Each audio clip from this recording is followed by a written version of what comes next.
Praise the lord everyone. జీవపు ఊటలలోని ఈరోజు Jeevavakku mark సువార్త 11వ అధ్యాయం 24వ వచనం. అందుచేత ప్రార్థన చేయనప్పుడు మీరు అడుగుచున్న వాటి నెలను పొందియున్నామని నమ్ముడి, అప్పుడు అవి మీకు కలుగునని మీతో చెప్పుచున్నాను. మన ప్రభువు యేసయ్యైతే తన యొద్దకు స్వస్థతో లేదా మరింకేదైనానో కోరి చేరిన ప్రతివానికి నీ నమ్మిక చొప్పున నీకు కలుగుగాక అన్నారు.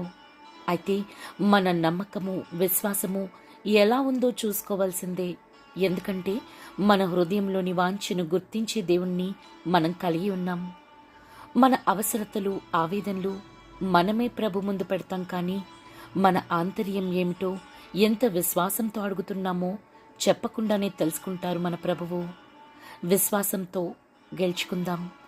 యేసుక్రీస్తు కృప మనకు తోడైండును గాక. ఆమెన్.